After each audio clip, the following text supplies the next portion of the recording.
السلام عليكم ورحمة الله وبركاته. maanta waxaan ka hadlaynaa barnaamijkeena ugu muhiimsan ee caloosha. maxaa keeno ama maxaa sababo calooshan haanta iska noqonayso oo iska soo dhaceydo balaqan laalaado. maxaa keena ayaan ka hadlaynaa. caloosha waxa way dhibaatooyin badan ayay dunida ku haysaa, waxayna sababtaa cudurro badan sida sokorta, wadna xanuunka, lafa xanuunka. ay cudur ayadaa kow hooyo u ah caloosha weyn. qofba qofku ka calool weyn yahay waa uu ka cudur badan yahay, oo cudurka hadduu xataa ku qabanin xitaa jirkaagu ku jiraa. calooshani adduunka waxaa looga yaqaanaa central obese, waa dadka dhexdooda ay weyn tahay. calooshan waxay khatar ku tahay xubnaha ugu muhiimsan ee jirkaaga, xubnaha ugu muhiimsan. bal fiiri calooshaada inta xubin ay ku ag wareegsan tahay: beerkii, kiliyihii, sanbabadii, wadnihii, xubinta taran maxaa la dhahaa ii sheeg kaadi haysti, minkii haddaad dumar tahay, especially aniga dumara videogan u wadaa. soo xubnihii ugu muhiimsanaay markii ay ku weegaarsan tahay khatar ayaad ku sugan tahay. number 2, maxaa la yiraahdaa sababta keenta calooshan inay haan noqoto. kow waxaa sababa sokorta. qofku ka macaan cunid badan yahay waa ka calool weyn yahay. sababta calooshan u fakatay ayaa waxay tahay markii aad allaala iyo markaad sokor cunto ama cabto, waxay sokorta hore ka kicinaysaa hormoonkaaga la yiraahdo insulin hormone.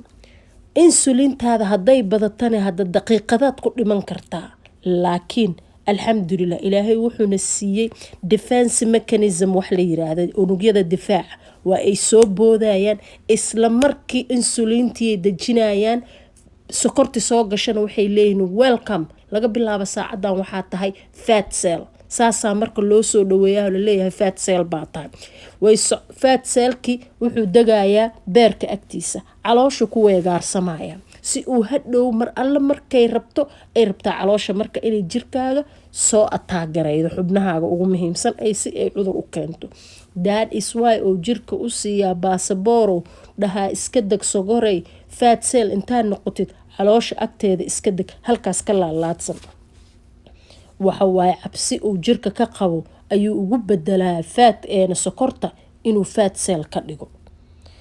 soo marka sokorta inaad jirkaaga ka yareysid waaye. sokorta haddaad iska yareydo waxyaabo badan ayaa jirkaaga iska bedelayo, because insulintaada mar walba ay kacdo adigana fat cell ayuu jirka ka dhigaa sokorti. ileen sokorta isxaankuuma sameynaydo oo jirkaaga markay gasho waxay raadinaysaa si ay adiga ku ataagaraydo.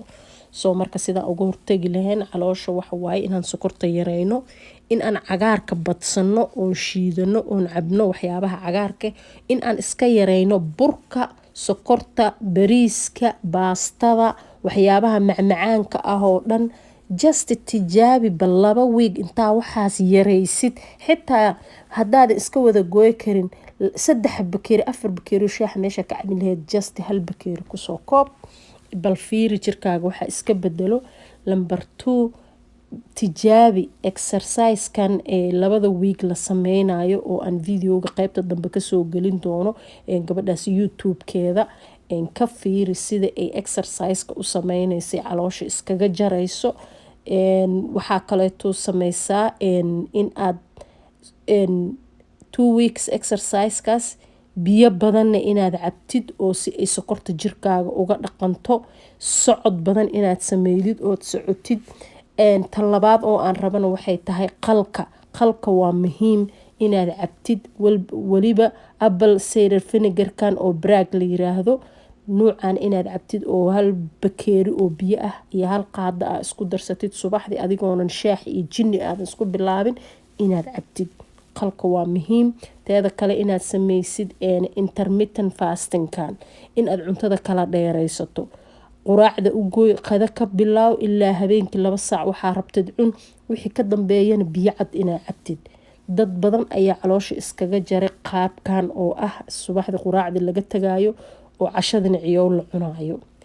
tan afaraadna waxa waaye exercise-kan youtube gabadhan youtuberad waaye exercise-yadeeda way fudud yihiin waa 10 daqiiqo waa 2 week hadaa wado waa qasab maalinta koowaad tan labaad murqaha calooshaada caadi ayaa u dareemaysaa waa mahadsantihiin khayr ayaa idin rajeynayaa